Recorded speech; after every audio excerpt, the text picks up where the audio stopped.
అధ్యక్ష, అవకాశం ఇచ్చినందుకు ధన్యవాదాలు. ఇది అతి ముఖ్యమైన సమస్య, రాష్ట్రంలోని లక్షలాది రైతు కుటుంబాలకు సంబంధించిన సమస్య అధ్యక్ష. కాబట్టి సవివరంగా చర్చకు అనుమతి ఇవ్వాలని మిమ్మల్ని నేను కోరుతా ఉన్నా అధ్యక్ష. ఎందుకంటే ఇవాళ ఈ రైతు బంధు పథకం కేసీఆర్ గారు ప్రవేశపెట్టిన తర్వాత ఇప్పుడే గౌరవ మంత్రి గారు చెప్పారు అధ్యక్ష. మంత్రి గారు కూడా స్వయంగా రైతు, మాకు ఆత్మీయ మిత్రులు.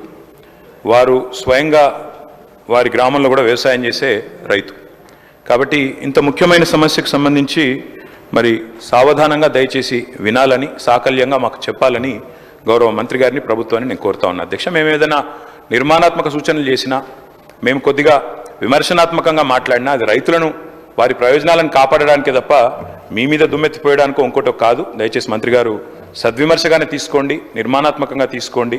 ఇంకా ఎన్నికలకు 4 ఏళ్ల సమయం ఉంది కాబట్టి ఇప్పటికిప్పుడు మనం ఇక్కడ బల ప్రదర్శన చేసి కూడా లాభం లేదనే మాట కూడా వారికి చెబుతూ అధ్యక్ష, ఇవాళ ముందుగా నేను మంత్రి గారికి ఒక విషయంలో వారు చెప్పినందుకు, ఒక వాస్తవం చెప్పినందుకు వారిని అభినందిస్తా ఉన్నా అధ్యక్ష. గత ప్రభుత్వం ఈ పథకాన్ని ప్రారంభించింది. 72,000 కోట్ల పైచిలకు, దాదాపు 73,000 కోట్ల రూపాయలు గత ప్రభుత్వం నుంచి మరి రైతుల ఖాతాల్లో జమ అయినాయి.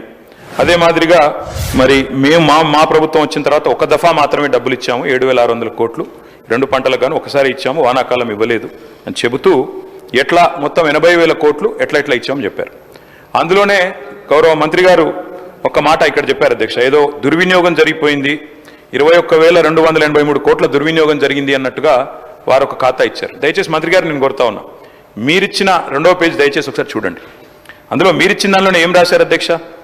2 పంటకాల్లో మొత్తం రెండు పంటకాలంలో సాగైన మొత్తం విస్తీర్ణం 19-20కి 141 లక్షల ఎకరాలు, 20-21కి 204 లక్షల ఎకరాలు. అంటే మీరు గమనిస్తే అధ్యక్ష, సాగు చేసినా చేయకపోయినా డబ్బులు, రైతు బంధు డబ్బులు ఇవ్వడం వల్లనే 141 లక్షల ఎకరాల నుంచి 204 లక్షల ఎకరాలకు పెరిగింది.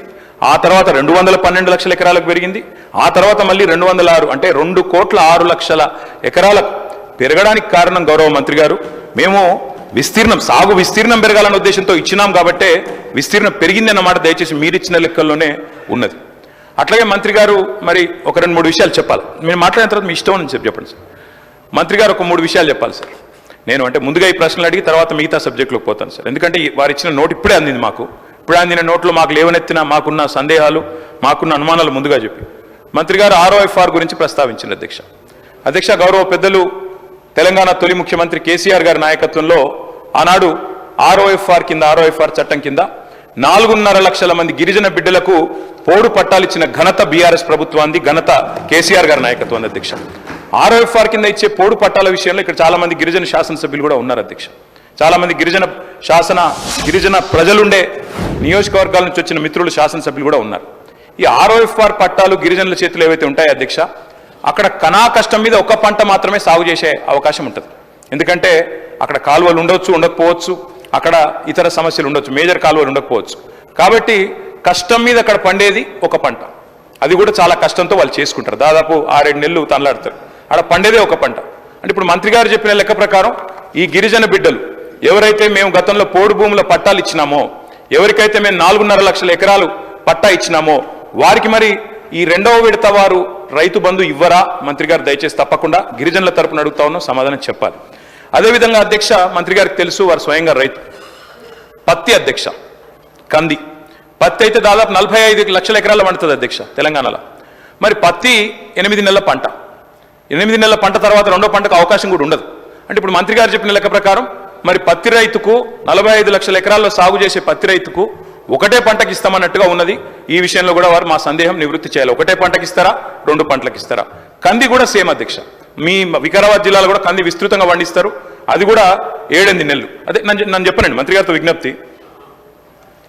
ఇంకో రకంగా వెళ్ళొద్దు. ఇది కేవలం మేమేమీ చెప్పలేదు. గత ప్రభుత్వంలో జరిగినటువంటి విధి విధానాలను మేము ముందుంచాము. మీరు ఏది చెబితే దాన్ని అమలు చేయాలనే ఆలోచన తప్పితే ఆ పంటకి ఎంత ఇస్తారా, దీనికి ఎంత ఇస్తారు అనేది మేము నిర్ణయమే చేయలేదు. మీ సూచనల తర్వాతనే నిర్ణయించబడుద్ది. కాబట్టి మేము ఇంతవరకు ఈ ప్రభుత్వం రైతు భరోసా మీద నిర్ణయించలేదు. కాబట్టి మా నిర్ణయాలు అందులో ఏమీ లేవు కాబట్టి మా మీద దేన్ని కూడా మీరు రుద్దొద్దు అని చెప్పి గౌరవ సభ్యులకి మనం చేస్తాం. ఏం చేయాలో, ఎట్లా చేయాలో, పత్తికి ఏం చేయాలో, చెరుకు ఏం చేయాలో మీరు చెప్పండి. దాని ప్రకారంగా ప్రభుత్వం భవిష్యత్తులో నిర్ణయిస్తుందని చెప్తున్నాం. అధ్యక్ష, ఒకవేళ కోసే ప్రయత్నమే లేకపోతే అటు రైతు బంధు పథకానికి కోతలు పెట్టే ఉద్దేశం లేకపోతే వారు పీఎం కిసాన్ గురించి చెప్పరు అధ్యక్ష. పీఎం కిసాన్ లెక్కలు నా దగ్గర ఉన్నాయి. పీఎం కిసానే ప్రామాణికంగా తీసుకుంటే అధ్యక్ష దాదాపు 25% మంది రైతులకే వస్తుంది తెలంగాణలో. ఇప్పుడు వస్తున్న రైతుల్లో 25% మందికి వర్తిస్తుంది. ఒకవేళ పీఎం కిసాన్ మార్గదర్శకమే మీకు మార్గదర్శకం అయితే, మంత్రి గారి స్టేట్మెంట్లోనే పీఎం కిసాన్ గురించి చెప్పినారు కాబట్టి పీఎం కిసాన్ అనేది చెప్పాము. ఈమంటే ఇస్తాం, ఈమంటే ఇస్తాం, ఇమ్మంటారా వద్దంటారా మీ ఇష్టం అంటున్నా. మేము అది కోత ఇస్తాము, కోతలు విధిస్తామని మేము అందుట్లో చెప్పామా? మరి మాకు అర్థం కాదు ఏంటంటే యథాతథంగా ఉన్నదున్నట్టు ఇచ్చినందుకు చర్చ ఎందుకు సార్? మరి యథాతథంగా రైతు బంధు ఉన్నదున్నట్టు ఇస్తే, యథాతథంగా ఉన్నదున్నట్టు ఇస్తాం, మేము కోతలు పెట్టాము అనుకుంటే చర్చ ఎందుకు? ఇంకా యథాతథంగా ఇవ్వచ్చు, 15,000 ఇవ్వచ్చు. ప్రజాభిప్రాయం ప్రకారంగా, మీ అభిప్రాయం ప్రకారంగా విధి విధానాలు నిర్ణయించబడతాయి. మీరు యథావిధిగానే ఇయ్యమని చెప్తే చెప్పండి, మేము అభ్యంతరం చెప్పట్లేదు. అధ్యక్ష, ఇంకొక 2 అనుమానాలు మంత్రి గారి స్టేట్మెంట్ నుంచి ముందు అవి చెప్తాను అధ్యక్ష, తర్వాత నా సబ్జెక్ట్లోకి వస్తా అధ్యక్ష. అధ్యక్ష, వారు చెప్పారు పత్తి 8 నెలల పంట, కంది 8 నెలల పంట, మరొక పంటకి ఇస్తారా, 2 పంటలకు ఇస్తారా? మంత్రి గారు తమ సమాధానంలో ప్రభుత్వ విధానం ఏందో చెప్పాలి. ఆర్ఓఎఫ్ఆర్ అంటే అల్టిమేట్గా మరి చర్చ జరిగిన తర్వాత ప్రభుత్వం నిర్ణయం చెప్పాలి కదా, లేకపోతే ఎందుకు చర్చ?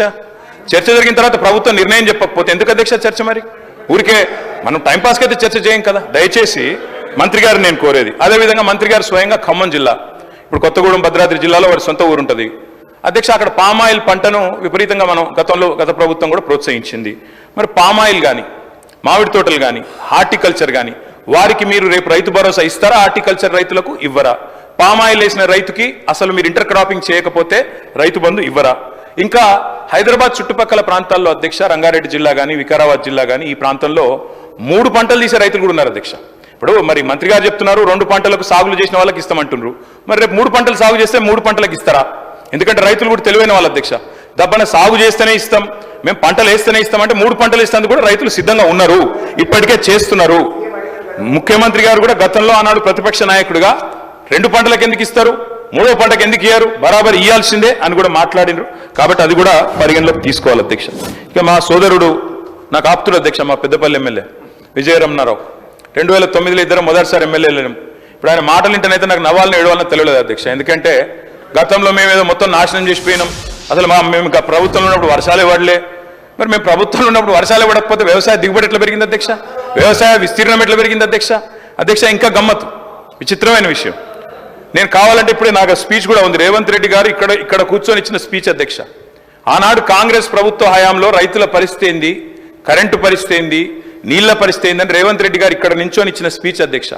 వారి తండ్రి గారు చనిపోతే నెత్తి మీద నీళ్లు చల్లుకుందామంటే కూడా కరెంటు లేదు, మా బోరు పనిచేస్తలేదని చెప్పి స్వయంగా ముఖ్యమంత్రి రేవంత్ రెడ్డి గారు ఇక్కడ నుంచి చెప్పిన మాట ఆనాటి కాంగ్రెస్ ప్రభుత్వ పాలనకు, ఆనాటి కాంగ్రెస్ ప్రభుత్వ పరిపాలనలో రైతుల దుస్థితికి నిదర్శనం అనే మాట నేను మీకు గుర్తు చేస్తా ఉన్నా అధ్యక్ష. నేను ఇక దాన్ని మళ్ళీ చదివితే మళ్ళీ కాంట్రవర్సీ చేస్తారు, ఇంకోటి అంటారు అధ్యక్ష. అధ్యక్ష, వాస్తవం తెలంగాణ రాష్ట్రం ఏర్పడ్డది 2014లో. 14కు ముందు నేను ఒక్కరిని నిందిస్తలేను అధ్యక్ష. ఆనాడు ఒక వెంకటరెడ్డి గారినో లేదా ఇంకోరిని నిందించట్లేదు, కేవలం ఆనాటి పరిస్థితులు మాత్రం చెప్పే ప్రయత్నం చేస్తా ఉన్నాం అధ్యక్ష. ఉమ్మడి రాష్ట్రంలో ఎద్దు ఏడ్చింది, తప్పకుండా వ్యవసాయము ఏడ్చింది. ఎద్దు ఏడ్చిన వ్యవసాయం బాగుండదంటారు. నిజంగా కూడా ఆనాడు చాలా దారుణమైన పరిస్థితి ఉండేది అధ్యక్ష. సాగు సంక్షోభంలో మునిగింది, అన్నదాత వెన్ను విరిగిన మాట వాస్తవం. దానికి నా దగ్గర లెక్కలతో సహా, ఎన్సీఆర్బీ లెక్కలతో సహా ఉన్నాయి అధ్యక్ష. ఆ రోజు భారతదేశంలో జరిగే రైతు ఆత్మహత్యల్లో ఆనాడు తెలంగాణ ప్రాంతం, అదేవిధంగా మహారాష్ట్రలోని విదర్భ, ఈ 2 ప్రాంతాలే టాప్ అధ్యక్ష. తెలంగాణ ఏర్పడ్డ నాడు భారతదేశంలో రైతు ఆత్మహత్యల్లో 11.1% ఆత్మహత్యలు మన రాష్ట్రం నుంచి, ఈ ప్రాంతం నుంచి జరిగేది అధ్యక్ష. ఈ రోజు నేను గర్వంగా చెప్తా ఉన్నా అధ్యక్ష, గర్వంగా చెప్తా ఉన్నా, ఈ రోజు మేము మీకు ప్రభుత్వాన్ని అప్పజెప్పినాడు, మీరు మాకు అప్పజెప్పినాడేమో 11.1% రైతు ఆత్మహత్యల్లో తెలంగాణ వాటా.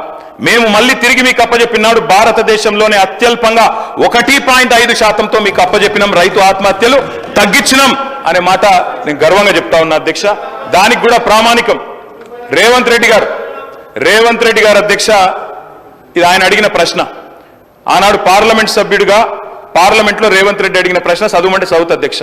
మల్కాజ్గిరి ఎంపీ గారు అడిగినారు ఆనాడు కేంద్ర వ్యవసాయ శాఖని, తెలంగాణలో రైతు ఆత్మహత్యల సంగతి చెప్పండి అని చెప్తే మొత్తం సావధానంగా లెక్కలు చెప్పి కేంద్ర ప్రభుత్వం చెప్పిన మాట అధ్యక్ష, 2014లో 898 ఉంటే ఆ తర్వాత తగ్గుకుంటూ 2020 సంవత్సరానికి వచ్చేసరికి 466కు తగ్గింది. దాంతో పాటు తెలంగాణ అత్యల్ప రైతు ఆత్మహత్యలు ఈరోజు నమోదవుతున్న రాష్ట్రం అని చెప్పి స్వయంగా ముఖ్యమంత్రి రేవంత్ రెడ్డికి ఆనాడు ఎంపీగా కేంద్ర ప్రభుత్వమే వివరణ ఇచ్చింది అధ్యక్ష.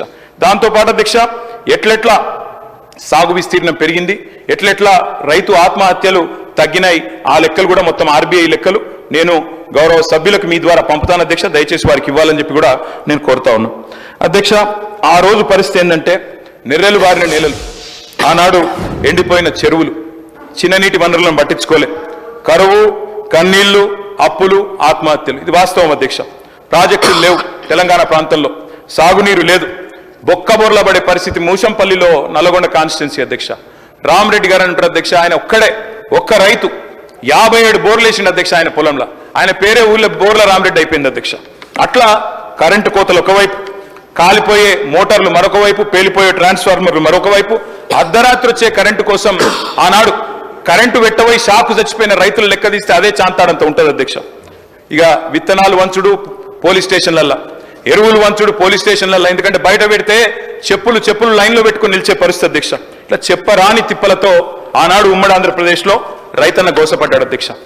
గోరేటెంకన్న గారు అధ్యక్ష, ఈరోజు మన ఎమ్మెల్సీ ప్రజా కవి, వారి మాటలు చెప్పాలంటే అధ్యక్ష, సేతానం ఏడుందిరా తెలంగాణ శైలన్ని బీల్లాయరా అని చెప్పి ఒక కవి, ప్రజా కవి తన రైతు ఆవేదనను రైతు బిడ్డగా చెప్పే పరిస్థితి చేసినాడు అధ్యక్ష. అధ్యక్ష, చేను గట్ల మీద స్వయంగా ఆత్మహత్యలు మనం చూసినాం అధ్యక్ష గతంలో ఉమ్మడి ఆంధ్రప్రదేశ్లో. ఆనాడు ఆత్మహత్యలకే కేర్ ఆఫ్ అడ్రస్ గా మారిపోయిన పరిస్థితి మా విప్ గారు లేచినారు అధ్యక్ష. వారికి కూడా నేను గుర్తు చేస్తా ఉన్నా, మా సిరిసిల్ల జిల్లాలో వెంకటాపూర్ అనే గ్రామం ఉంటుంది అధ్యక్ష. వెంకటాపూర్ గ్రామంలో మునిగే ఎల్లయ్య అనే ఒక దళిత రైతు అధ్యక్ష, ఎరువుల కోసం లైన్లో నిలబడి అక్కడనే మూర్ఛ వచ్చి కుప్పగూలి 2012-13 సంవత్సరంలో చచ్చిపోతే ఆనాడు మంత్రిగా శ్రీధర్ బాబు గారు, ఎమ్మెల్యేగా నేను ఇద్దరం కలిసిపోయినాం అధ్యక్ష. ఆ కుటుంబంలో విశ్వాసం నింపే ప్రయత్నం చేసిన. నేను విమర్శ చేస్తలేను అధ్యక్ష, ఆనాడు ఉమ్మడి ఆంధ్రప్రదేశ్లో ఉన్న పరిస్థితి చెప్తున్నా తప్ప ఇంకోటి చెప్తలేను అధ్యక్ష. అధ్యక్ష, ఆనాటి పరిస్థితి ఒక మాటలో చెప్పాలంటే అధ్యక్ష, ఐఎమ్ నాట్ యీల్డింగ్. మంత్రి గారిని చెప్పమనండి, అది పద్ధతి. నేనేం విమర్శ చేస్తలేను అధ్యక్ష.